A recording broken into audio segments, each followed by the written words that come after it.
Alright, I'm reading this one because, for one, I listened to the version read by Mr. Nightmare.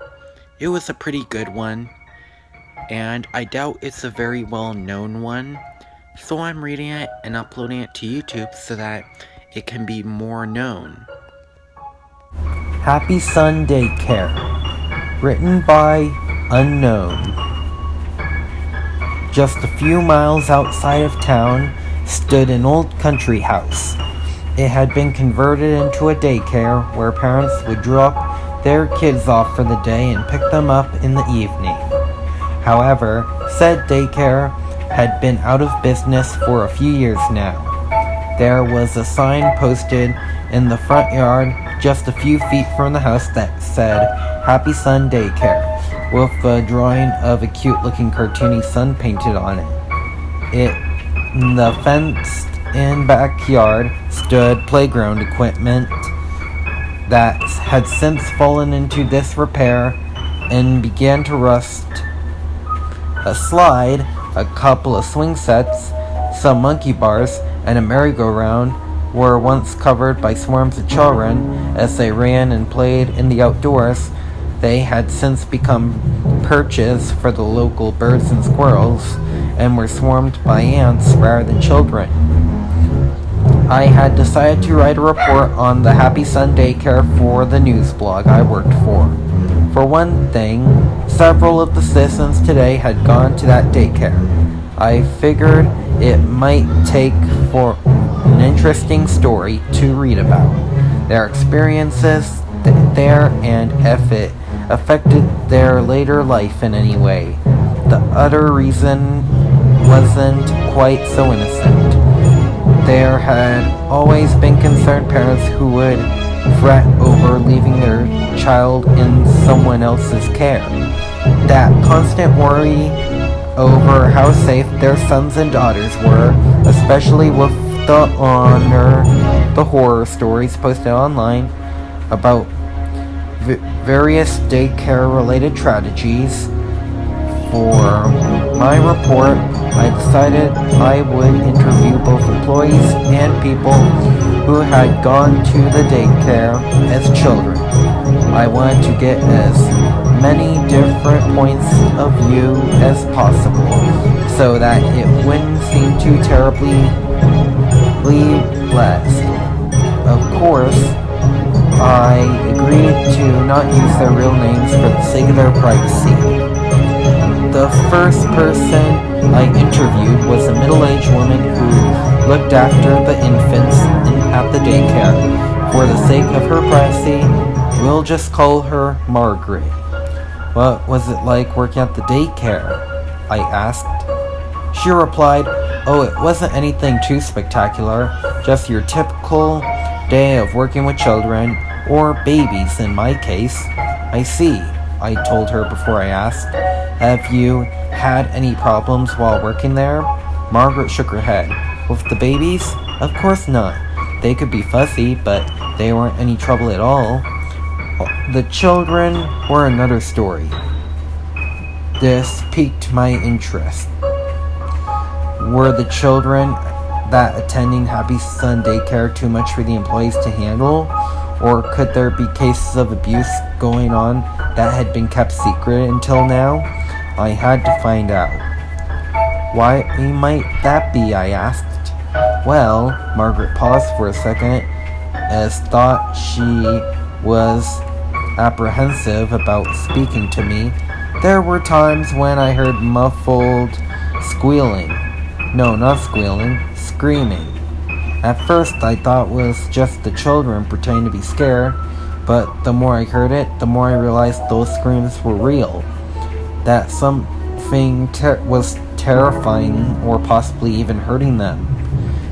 Did you ever see any children get hurt? Margaret nodded.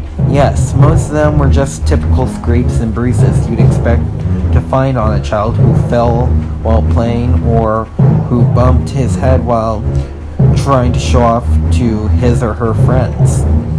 Some of them, though, seemed off to me. Every so often, I would see children walk past on the way to a nurse's office, and each time the child looked like he had been scratched or even bitten. Children scratched or bitten? That would be the case for alarm for anyone. Perhaps some wild animal had decided to make its home near the daycare, and curious children had gone too close. Maybe a stray dog had wandered into the playground, and some poor unknowing kid wanted to pet it. Were there any animals in the area? I decided to ask.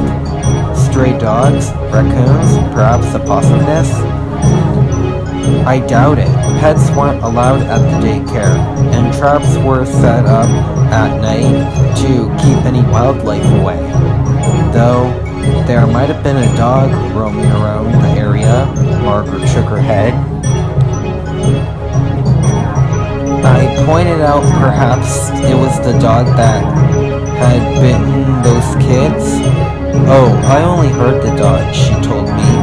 I had never actually seen it, and all I heard were the occasional growl, snarl, or howl.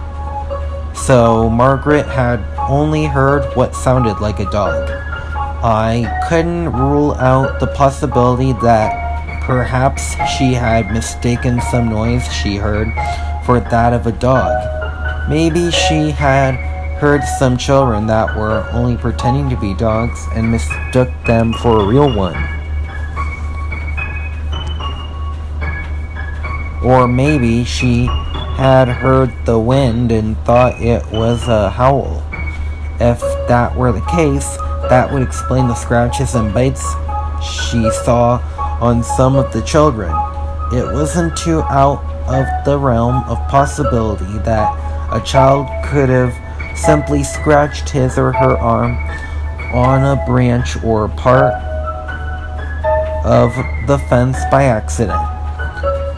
With what sounded like a dog's growl to her, Margaret could have reached the conclusion that the children were being attacked by some sort of stray canine. Still, I had to learn more about the daycare. With the possibility of a cover-up regarding a series of dog attacks, I figured the next person to interview would be one of the former attendees. Perhaps one of them would have childhood memories that could potentially shed some light on what Margaret had mentioned. After doing some background checking, I managed to find a young man who went to Happy Sunday Care when he was about 5 or 6 years old. Let's just call him Scott. I found Scott working at a local butcher's shop. I had to wait until his shift was over before I could start the interview. Luckily, it wasn't too long of a wait, and it gave me some time to consider what to ask him. Do you remember anything about Happy Sunday Care? I asked. I know it was a long time ago for you, but perhaps you can recall something? Scott thought for a moment before replying, not much. I was only 5 years old when I went. I can remember just doing what kids do at that age. Play, finger paint, watch cartoons, that kind of stuff. I nodded. Were you a good kid? For the most part, he admitted. Occasionally I'd get into some trouble. Nothing too serious though. Just your typical kid fussiness. You know, not wanting to take naps, refusing to eat veggies, that sort of thing. I see, I replied as I wrote down what he told me in a notepad. And was the daycare fair and how they disciplined you? Somewhat.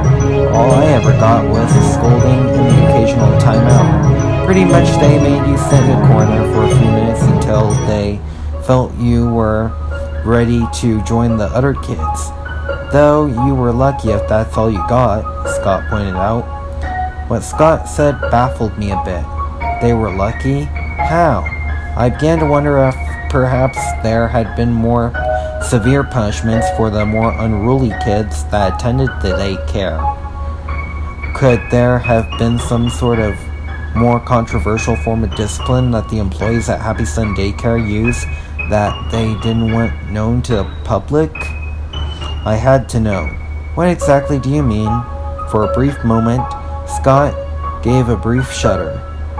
He seemed to have recalled something from his childhood that frightened him and seemed to have affected him in his adulthood as well. The kids who got into real trouble were sent to the gray door. Scott heaved a heavy breath. I've never been in there myself. I knew a few kids that did, ones that would get into fights or throw huge temper tantrums. They'd end up going into that room. I don't know what happened in there, but they'd always come out shaking with wide eyes. A few would break down crying. Some would scream. One kid even threw up before passing out. I frowned slightly. What sort of horrors had been conducted in that room that they've been nicknamed the Grey Door? I then remembered what Margaret had told me and decided to check and see if perhaps there was a connection with her and what Scott had just said. Did the children have any scratches or bites on them? I asked. And did you hear any strange noises? He nodded. A few kids had scratches on them after they left the Grey Door, but I thought they got those before. I just noticed them at first. They could have tripped or something. I heard some heavy breathing. That could have just been some kid panting from running a lot. Hard to say for sure. First, Margaret said she thought she heard a dog snarling, and now Scott told me he heard heavy breathing. With the strange noises, mysterious scratches on misbehaving children, and the mystery of the Grey Door room, I couldn't help but wonder what it was that Happy Sun Daycare had been hiding all these years. I thanked Scott for taking time to speak to me before moving on to the next person to interview. With my curiosity regarding the Grey Door still heightened, I figured the next person to speak to would be the one of the more troublemaking attendees at the daycare. I had to know about what went on inside that room, and perhaps one of them could tell me. After doing some more background checks, I managed to track down a young woman whom we'll refer to as Alice. She had been arrested 2 weeks ago for spraying graffiti and was charged for vandalism. Rather than spend time in jail, she agreed to do 4 months of community service. From what I read about her records, it seemed this wasn't the first time she had gotten in trouble with the law. Were you always in this much trouble? I asked. Alice shrugged. Maybe. I wasn't sure how easy it would be to get the answers I wanted from her. She seemed like the type who would only cooperate if either she would get some sort of advantage or if it meant less time behind bars. I need to know about Happy Sun Daycare. I pointed out to her, do you remember anything about the Grey Door? For a brief moment, a hint of fear flashed in her eyes. Her face became pale with a few beads of sweat trickling down her forehead. That was a long time ago, Alice pointed out. I replied, surely you must have remembered something. Records show you were 10 when you attended. Are you sure you can't recall anything? Alice took a few deep breaths and began to regain her composure. If the mere mention of the Grey Door room was enough to put fear into her after all those years, I couldn't help but dread what horrors she could have possibly experienced. Here was someone who had run-ins with the law, someone who had been arrested for various crimes, primarily theft, vandalism, and trespassing, and yet It was something from her childhood that caused the most fear of being punished. Why? Okay, I'll tell you, but you gotta promise never to say that I told you anything. Got it? Alice sighed. I assured her I won't reveal any names. That would be strictly confidential. You see, I was playing outside in the playground, she began to explain. I remember wanting to play on the swings. Another kid claimed he had already gotten first dibs to play on them. Before I knew it, we were in a big argument. I lost control. Next thing I know, he was on the ground crying. I must have pushed him when we were arguing. One of the teachers came up and grabbed me by the arm and dragged me inside. She told me that I would be taken into what the other kids called the gray door room as punishment.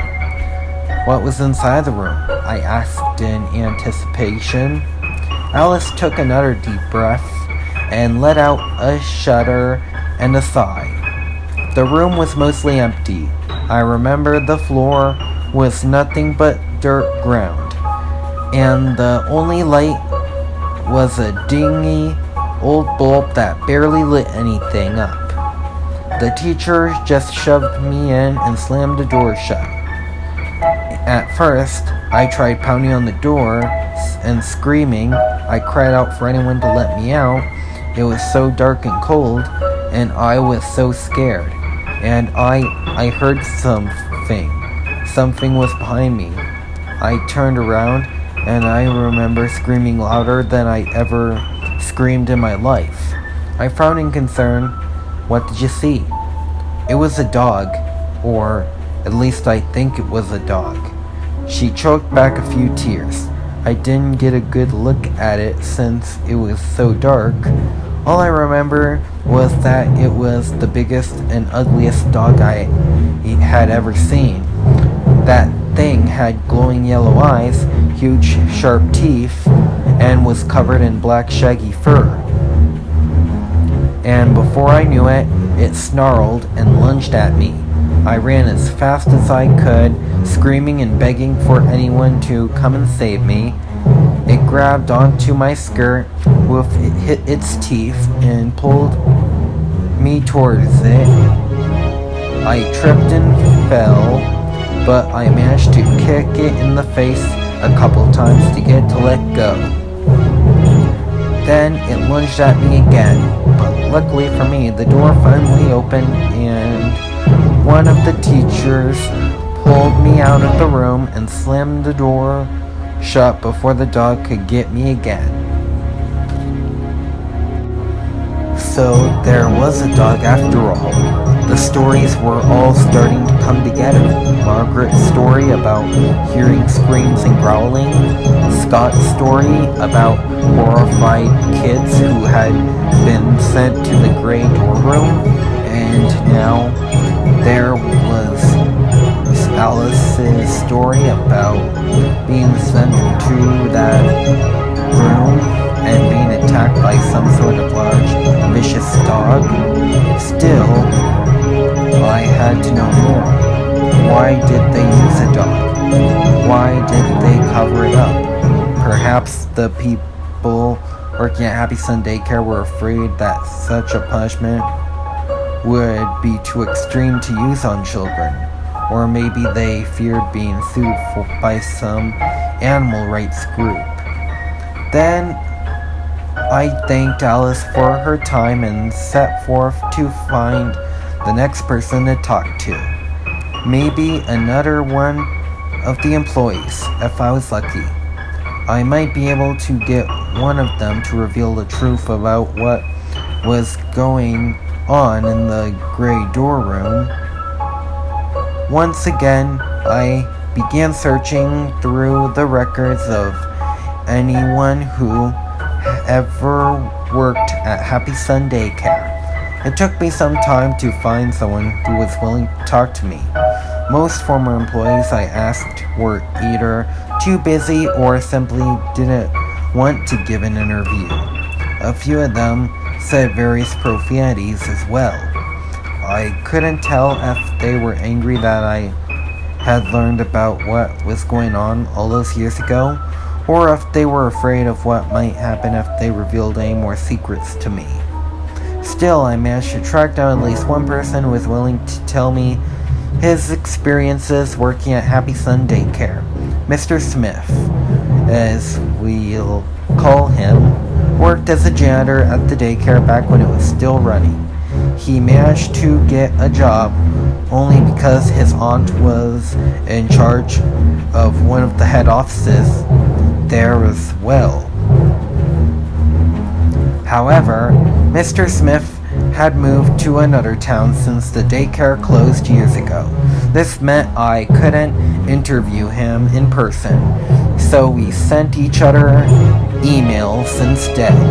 Mr. Smith explained that he had some form of narcolepsy since he was a teenager and a history of sleepwalking as well. Doctors couldn't figure out what was causing his condition, but they couldn't find any other adverse health effects linked to it either. This still made it difficult for him to find work, though. He told me that he was grateful that his aunt managed to get him a job at Happy Sun Daycare. I had so many questions, and well, I wasn't sure which one to ask first. After I got his first response, I wrote back to him. I wanted to know how he was able to hold this job despite his condition. Was he on medication for it? How did the other employees and the children treat him? A couple days passed before I got any response from him. I quickly opened the latest email response from Mr. Smith and began to read. He replied that his aunt would mix him a special herbal tea for him that would help keep his narcolepsy in check. She apparently strongly believed in herbal medicine and said that it was the better than any standard medicine on the market. Mr. Smith wrote about how the tea was quite bitter and how he hated drinking it, but he had to drink it if he wanted to keep his job. Though on occasion, his aunt would run out of leaves needed to make the tea, and he'll end up falling asleep. This prompted another employee to go and make sure he didn't accidentally hurt himself or others. As for how others treated him, Mr. Smith explained in his letter that the children were generally nice to him. Most of them would quite curious and would ask him a lot of questions while he worked. A few would generally act as a nuisance, but he didn't recall any of them being too much trouble. On the other hand, the other employees seemed to have a sense of uneasiness around him. He explained how he felt that they seemed extremely cautious around him. Also, he pointed out that his aunt always kept a close eye on him. He wasn't sure if this was due to his condition or for some other reason though. That just caused more questions to form in my mind. Why were the other employees uneasy around him? Was it because he was the nephew of one of the higher-ups? Or was there another reason, and there was the matter of his aunt keeping a close eye on him? Maybe they were trying to keep the whole issue regarding the gray door a secret from him. Perhaps they were afraid that he would find out about the dog and would contact the police. I had to know if he knew anything about the room. I quickly wrote a reply and asked if he knew anything about a large empty room and children being attacked by some dog. Another couple days passed before I got another response from Mr. Smith. I opened the reply and began to read. He said that he didn't remember any sort of dog at the daycare. In fact, he pointed out that animals weren't allowed on the property and that they would set traps to keep squirrels and mice out. His aunt was very strict about no pets being allowed as well, most likely due to any potential allergies kids might have. Mr. Smith explained in his reply that perhaps the dog that Alice claimed had attacked her was just someone in a cheap-looking dog costume. That the room was kept barely lit so that the kids in there wouldn't realize it was fake. And that the scratches and bites were just the result of them tripping and accidentally scratching themselves on some dirt. To my surprise, he had been in the gray dorm room himself several times as well. Strangely, he pointed out that they were always when he hadn't any tea to drink and would wake up in the room. He wasn't sure if anyone had simply moved him there so he could sleep without being in anyone's way, or if he had been sleepwalking again and just stumbled in there by mistake. Mr. Smith had explained that the room was originally going to be a large storage area for various arts and crafts related supplies, but was never finished due to budget cuts. He wrote in his reply that his aunt didn't want the area to go to waste, so they decided to use it as a means to punish misbehaving children. In his opinion, some probably brought a dog costume and would wear it while terrorizing any kid sent into the room as a means of instilling fear of punishment into their minds.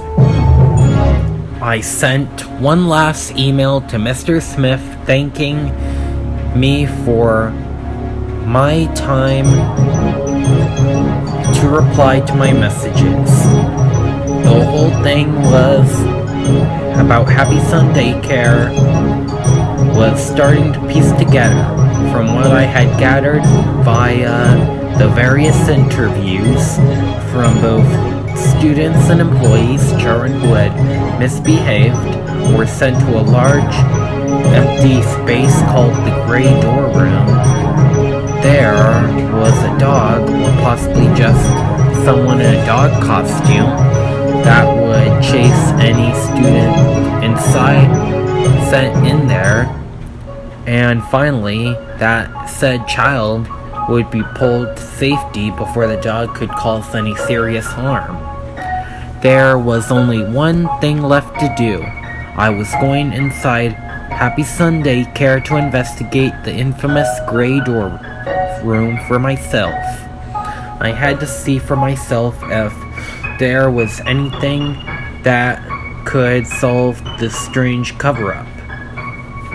Several minutes passed as I drove out into the countryside and towards the abandoned building. I parked the car in front driveway and took a few deep breaths. The front door was unlocked, which was lucky for me. I gently pushed the door open and began to look inside. The interior was dingy and covered in a layer of dust. Cobwebs spread over various desks and chairs, and that hadn't been used in quite some time. A musty smell filled the house and mixed with the odor of feces and urine from the rats that now had the place their home. It was nauseating to say the least. After I explored several of the different areas, I soon found the foreboding gray door that was said to lead to the dreaded room. The door was quite heavy, and it took me several tries before I managed to force it open. Just like how Alice had described, the room was dark and empty with a dirt floor and a dingy bulb. Said bulb had burned out long ago. So I used an old desk to prop the door open in order to see anything. I could see faint bloodstains on the ground and on the wall, but I couldn't tell who or what the blood belonged to. There were also strange markings on the wall as well. I took a closer look and couldn't have sworn they resembled claw marks of some sort. As I continued to examine the room, I noticed various footprints in the dirt. Many were faded or had been trampled over one another, but I could still make out a few. Most of them were the footprints of children. They looked like the children had been running away from something. There was one other distinct set of footprints that caught my attention. I examined them closely. I could definitely make out the distinctive foot pads, claws, and individual toes on at least one of the prints. This wasn't some person in a cheap costume. Happy Sun Daycare had been using a real dog to terrorize the children. I had to let people know what they had been hiding for all those years. However, as I made my way out of the daycare and to my car, there was one aspect about those footprints that made me uneasy. Since when did dogs walk on two legs? Hey everyone, do you want to have your creepypasta featured in one of my videos? Well, you can. All you have to do is email me at charcoalfanart@gmail.com and send me either a creepypasta for me to read, fan art if you love my work and you do art, or an animation if you're an animator and you want your projects and ideas to be featured on my channel so you can gain popularity if I gain popularity in the future. So, do that maybe. Thanks everyone for watching. Until next time.